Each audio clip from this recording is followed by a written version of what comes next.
Bagaimana Bu? Sudah akan menabung di ini ya? Iya, Bank Syariah. Baik, saya akan membawakan izin ya Bapak. Saya akan membawakan strategi kemasan dan merek untuk meningkatkan kinerja UMKM. Terus pertanyaannya adalah, ya, mengapa perlu kita membangun merek dan kemasan untuk meningkatkan penjualan? Ada Bapak Ibu yang bisa menjawab? Jadi begini Bu, saya pernah punya pengalaman di satu daerah. Waktu itu saya ke Sentul ya, beli namanya keripik pisang besar gitu ya. Sampai di jalan ya kami makan, enak sekali Pak. Untung kami itu beli 2. Dan ketika akan ke Sentul lagi, saya bingung mau beli di mana lagi, ya kan? Tempatnya sudah lupa dan tidak ada kemasan pada kemasan itu tidak ada informasi apa-apa, sehingga saya akan bertanya kepada Bapak Ibu dengan kasus seperti itu, ya, apakah terjadi peningkatan penjualan khususnya? Apakah terjadi pembelian ulang dari saya? Enggak kan? Sehingga kalau tidak terjadi pembelian ulang, tidak terjadi penjualan ulang, ya kan? Nah, disebabkan oleh apa? Disebabkan oleh tidak adanya merek dan tidak lengkapnya kemasan. Kalau ada kemasan ada, yaitu plastik itu, tetapi tidak adanya kemasan yang memenuhi syarat. Karena itu kemasan dan merek ini adalah merupakan salah satu syarat untuk terjadinya penjualan dan penjualan ulang atau pembelian dan pembelian ulang. Nah, untuk itu saya akan sampaikan dulu apa itu merek. Barangkali bapak-bapak dan ibu-ibu sudah paham merek, dan merek itu ada merek itu ada elemennya ya. Elemen merek ini pertama adalah nama, kemudian logo, kemudian tagline dan jingle. Jadi selama ini kita kalau bicara merek dikiranya logo ya, padahal merek itu adalah 4 komponen itu. Sehingga beberapa perusahaan yang brand value-nya tinggi ini mengkombinasikan antara nama, kemudian logo dan tagline serta jingle-nya. Bapak Ibu, ada yang sampai sekarang ingat jingle dari atau lagu dari satu produk? Apakah ada Pak? Apa? Sari Roti, apa Bu lagunya? Nah itu kan, selain itu apa lagi? Nah itu adalah satu komponen atau elemen dari merek. Dan ada yang mengkombinasikan antara bagaimana nama, kemudian logo, kemudian tagline-nya. Kita tahu bahwa Bapak Ibu pernah Nike ya. Nike itu tagline-nya apa? Just do it. Kenapa Nike di tagline-nya just do it? Karena untuk orang-orang yang energik. Jadi penamaan atau pemberian elemen produk ini, elemen brand ini juga dikaitkan dengan visi dari misi satu perusahaan, satu produk. Seperti tolak angin. Misinya apa? Adalah untuk mengatasi masuk angin. Nah itu namanya dikaitkan dengan misi. Nah ini adalah nanti kita akan bahas bersama nama, logo, tagline dan jingle. Terus Pak. Nah kenapa Bu perlu satu merek ya, perlu adanya merek? Karena untuk sebagai identifikasi, sebagai nama. Seperti yang tadi itu tanpa nama kan, produk yang tanpa nama, sehingga kita kesulitan untuk melakukan pembelian ulang. Nah kemudian selain itu untuk membedakan antara produk satu dengan produk yang lain, sehingga kita tahu kalau kita ingat satu nama misalnya Bill Gates gitu, produknya Bu Yunita ya, Bilkista itu, maka kita akan persepsi kita adalah satu fashion yang memang katanya bagus, modelnya bagus, ada kualitasnya bagus, ya kan? Nah ini adalah satu yang membedakan. Kemudian yang lain adalah misi. Jadi kita harus menyampaikan pada merek itu misi kita apa, Bu? Misalnya ada satu merek makanan kesehatan untuk kalau sehat itu artinya ya identik dengan langsing dan sebagainya, maka dia menamakan Yellow Fit, gitu kan? Nah Yellow Fit, jadi itu adalah misi. Seperti tolak angin, misinya adalah seperti itu. Kemudian membedakan konsumen. Nah ini Bu, jadi ada beberapa UMKM yang menyampaikan begini ke saya, Bu, saya sudah punya merek nih Bu, harganya memang agak tinggi, ya kan? Tapi ada permintaan harganya direndahkan. Apakah perlu saya mengikuti permintaan konsumen tersebut? Jangan.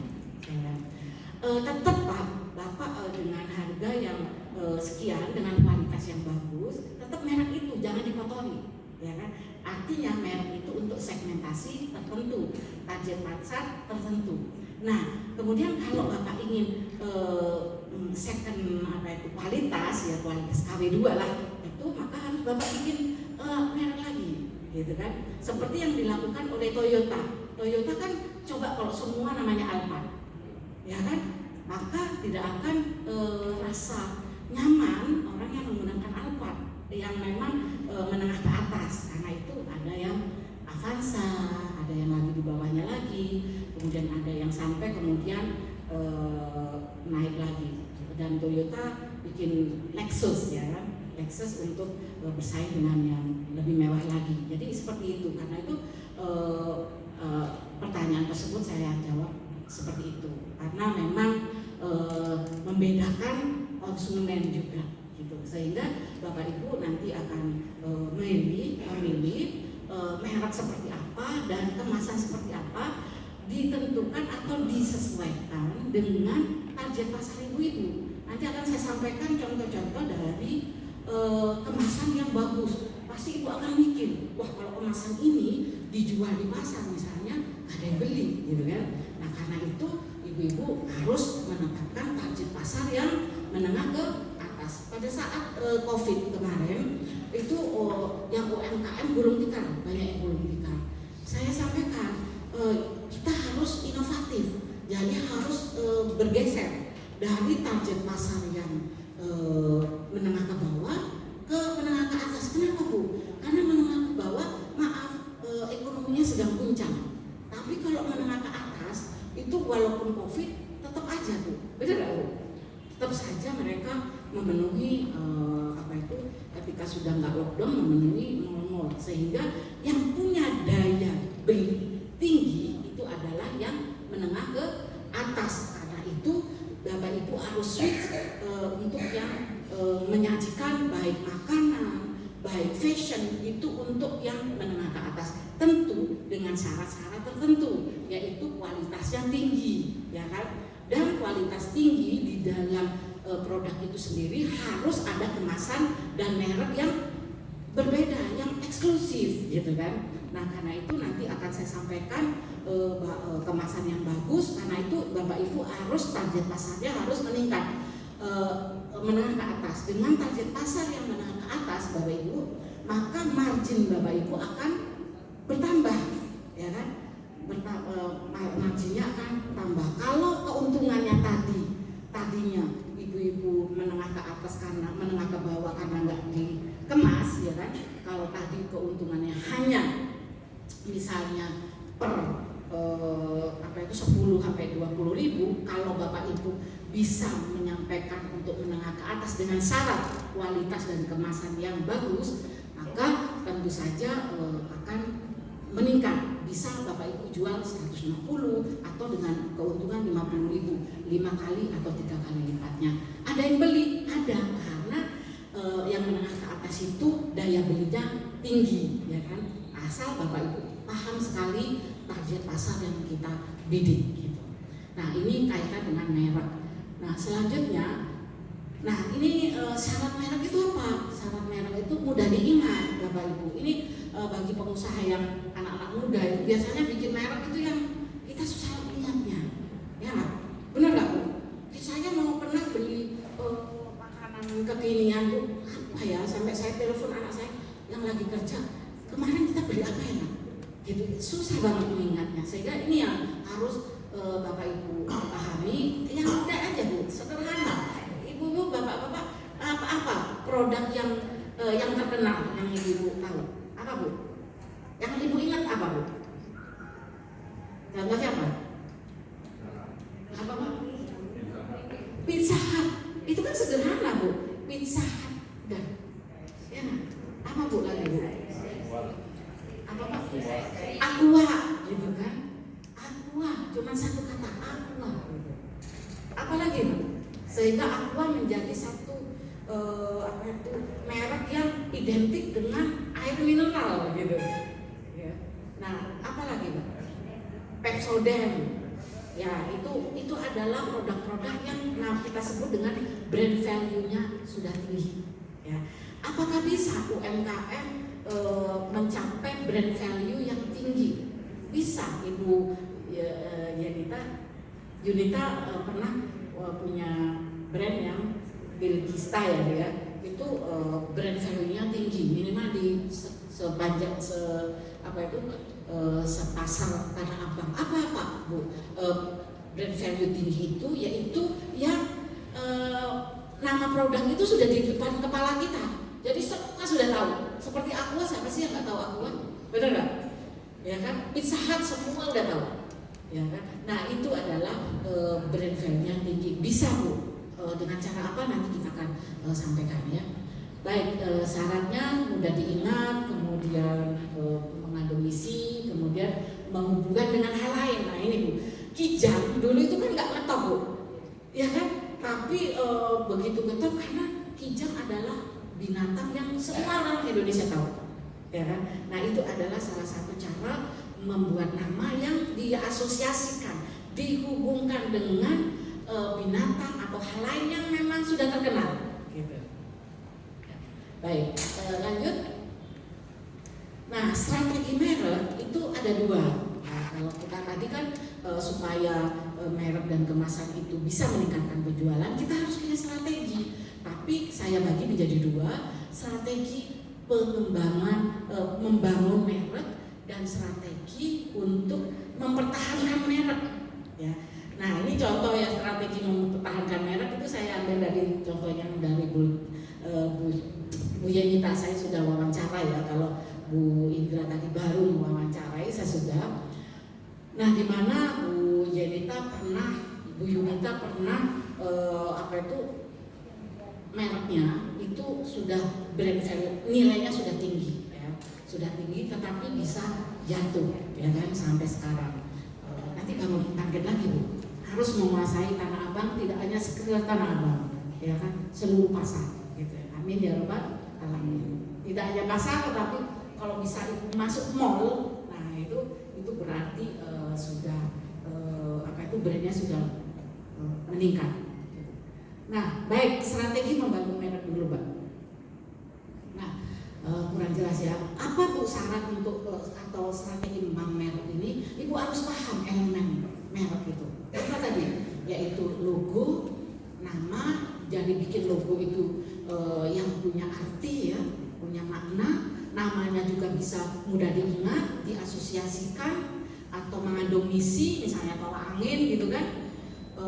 Kemudian itu yang harus diperhatikan. Kemudian kalau perlu ibu punya tagline gitu. Tagline-nya ditaruh mana Bu? Di kemasan.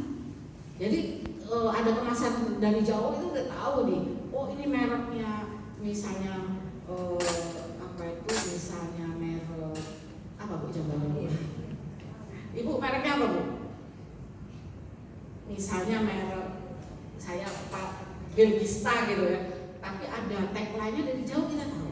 Misalnya kita seperti Nike, nggak usah kita lihat Nike, just do it. Ada kata-kata just do it, pasti ada Nike, ya kan? Nah seperti itu. itu ya elemen. Kemudian fungsi merek ibu harus paham ya, fungsi merek tadi. Kemudian ibu syarat merek sudah harus paham juga. Kemudian target pasar itu ibu harus paham. Ibu mau menengah ke bawah apa menengah ke atas, milenial atau ibu-ibu ya kan. Kalau ibu-ibu maka namanya juga disesuaikan yang enak oleh ibu-ibu. Misalnya bunga, ibu seneng kan yang bunga-bunga gitu kan, toko mawar misalnya, atau produknya namanya mawar misalnya, itu kan diasosiasikan dengan bunga. Nah kemudian kalau milenial beda lagi ya kan, bisa ditanyakan sama Mas yang di sana ya, itu seperti apa nama yang memang enak didengar oleh milenial. Jadi target pasar ibu-ibu harus paham sekali. Artinya ibu mau ke segmen yang mana? Ibu untuk makanan orang tua atau makanan keseluruhan seperti Indomie semua makan ya kan? Nah atau untuk hanya milenial ya.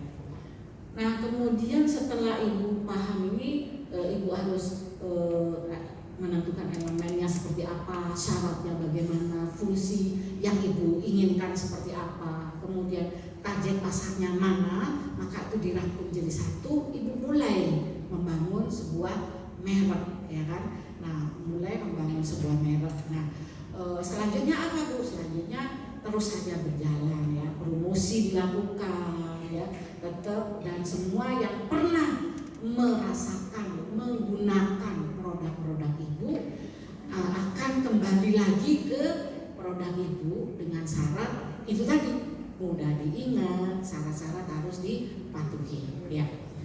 Terus, nah sekarang strategi mempertahankan merek yang sudah dikenal. Nah bagaimana itu? Ini adalah contoh Bu Yunita dulu produknya terkenal di mana? Di Tanah Abang ya.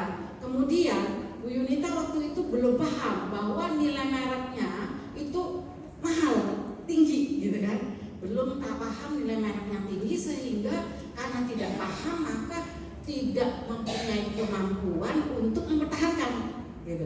Ketika ada tawaran untuk beli baju fashion Bu Yunita dengan jumlah yang banyak tanpa merek, Bu Yunita oke-oke saja. Padahal dengan berkembangnya terjadi penjualan terus menerus ya kan, semua orang memakai pakaiannya, itu sudah memperkuat merek Bu Yunita. Setiap rumah ada Bilkista gitu, itu adalah kuat sekali. Nah itu tidak dipahami sehingga menerima tawaran seperti itu, yaitu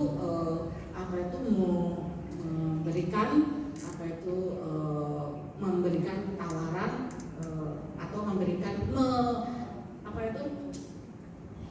melakukan penjualan tanpa merek gitu kan. Nah lambat laun terus beli tanpa merek, beli.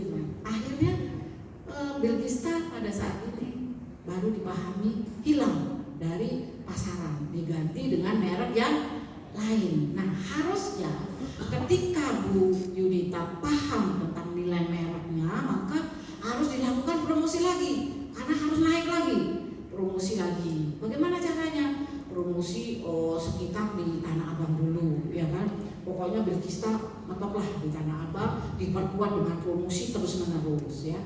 Kemudian selain promosi di offline, juga promosi online gitu.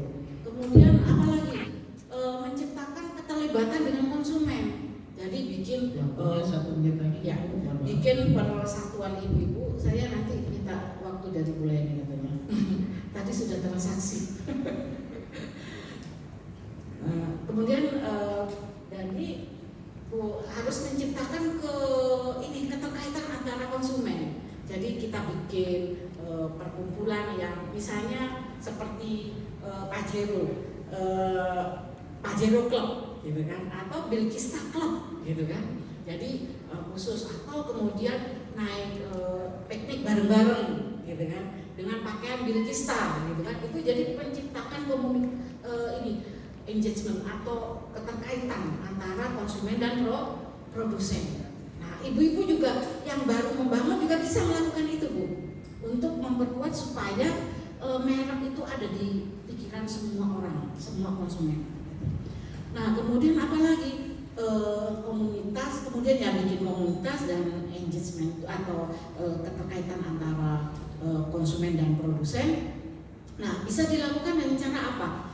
Salah satu saya kebetulan penelitian untuk ada mahasiswa ya, yang dulunya mahasiswa temannya anak saya dalam 5 tahun Bu jadi miliuner. Sekarang ini per bulannya omsetnya adalah 2 digit M. 2 digit M Bu. 2 digit itu sekitar 10 itu 2 digit, 20 itu 2 digit, 30 itu per bulan. Ya kan? Dari penjualan 250 per hari. Satu ya per bulannya. Itu sampai sekarang. Nah, saya tanya kan life cycle itu naik ya Bu ya.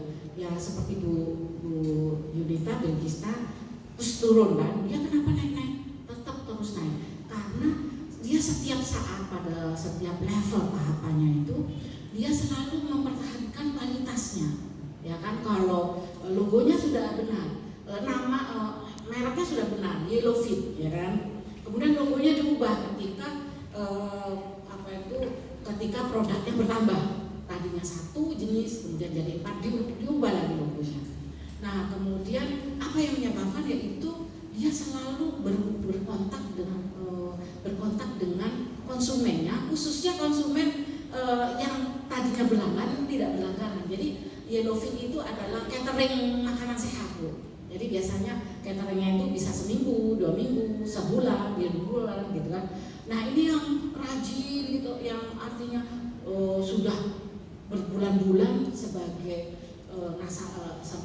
konsumennya, tiba-tiba tidak ditelepon Bu, ditelepon Pak, ditelepon. Kenapa? Oh kurang ini, terus itu. Ya. Itu adalah bagaimana yang kita sebut dengan consumer base ya. Artinya bagaimana kita perlu memperhatikan kebutuhan dan harapan konsumen gitu pada titik ini.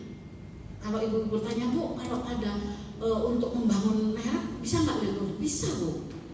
Yang pertama tadi untuk membangun merek itu Ibu harus paham, ya harus dihafalin lah ya, dikuasai, diterapkan, tidak hanya dihafalin, diterapkan plus ini ya, ditambah ini Bu. Lakukan. Bu mahal nggak? Murah Bu. Orang WA-an aja, ya nggak? Ibu kan kalau beli di data dan sebagainya ya. Kalau memang produknya eksklusif misalnya dari mulut ke mulut gitu kan. Kalau awal kan dari mulut ke mulut dulu gitu kan. Berarti Ibu tahu konsumennya siapa. Kalau enggak, kalau kemudian tiba-tiba beli sekarang enggak, ditelepon kenapa gitu kan. Nah itu. Kemudian promosi online murah Bu, promosi online ya. Bikin komunitas murah Bu, ya kan? Ya komunitas apa? Pakai grup WA gitu, itu kan komunitas ya. Terus kemasan. Nah ini masih ada satu kemasan terus. Ya kemasan ini yang bagus-bagus Bu. Ibu harus pakai itu yang paling kiri itu kayak coklat ya. Itu bisa Bu pakai itu dodol dikemas kayak gitu. Yang tadi harga dodol 10.000, 15.000 itu bisa jual 90, 100 gitu. Tapi tentu target pasarnya harus ada ya. Dan apakah ada yang mau Bu untuk oleh-oleh? Kadang-kadang kita mau ke Jawa gitu, oleh-oleh dari Jakarta apa gitu kan. Nah kalau ada dodol seperti itu kan luar biasa ya. Kemudian ini ya, nah ini adalah kemasan terus kan. Nah syarat kemasan itu adalah menarik ya Bu ya. Kemudian dibandingkan biaya dan manfaatnya, tentukan target pasarnya. Kalau Ibu target pasarnya menengah di pasar, misalnya jual di pasar, Ibu kemasan yang bagus, susah Bu bersaing, ya kan? Maka target pasarnya atau konsumennya mana dulu, gitu kan? Kemudian harus ada kontennya Bu, harus ada mereknya, logo, nama, kalau perlu tagline, gitu kan? Kemudian isi muatan itu penting Bu. Apa sih isinya? Ada gulanya enggak, gitu kan? Oh gulanya sedikit atau tidak ada gulanya dan sebagainya.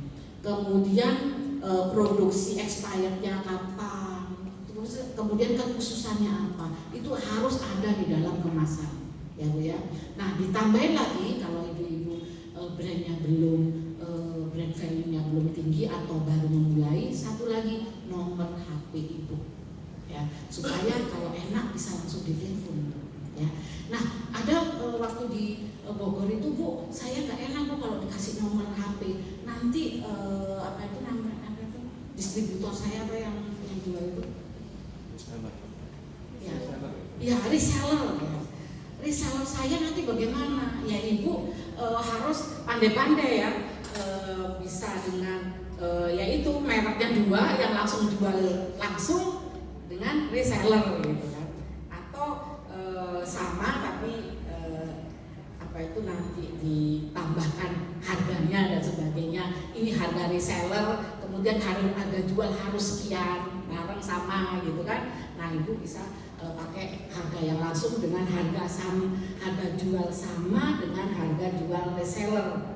Nah sehingga ibu dengan bebas untuk menyampaikan nomor HP-nya. Kenapa Bu? Kalau kita lagi beli, waktu itu kita misalnya teman dari Malaysia itu, nah kalau kita mau beli lagi di nomor telepon mana? Masa dengan Bu Ririn atau dengan yang lain gitu kan? Kan harus dengan apa itu produsennya sendiri. Baik, demikian Bapak-bapak Ibu-ibu atas terus Mbak masih ada satu ya adalah hal penting untuk meningkatkan penjualan. Terus, nah ini Bu satu lagi Mbak, ya satu lagi Mbak, ya. Jadi merek akan apa itu menyebabkan terjadinya pembelian, tapi merek tidak akan menyebabkan pembelian ulang kalau tidak memenuhi syarat. Misalnya tadi sulit diingat, kan nggak ada pembelian ulang, ya. Nah kemudian kemasan itu menyebabkan bisa memberikan pengaruh pada munculnya pembelian ulang, pembelian awal, ya kan. Tapi ketika kemasannya bagus, kualitasnya jelek, mungkin nggak beli lagi Bu. Enggak, syaratnya adalah harus disesuaikan dengan kualitas supaya terjadi pembelian ulang. Tujuan kita adalah di mana semua yang pernah beli ke kita melakukan pembelian ulang. Begitu Bapak-bapak Ibu. Terima kasih atas perhatiannya. Wassalamualaikum warahmatullahi wabarakatuh.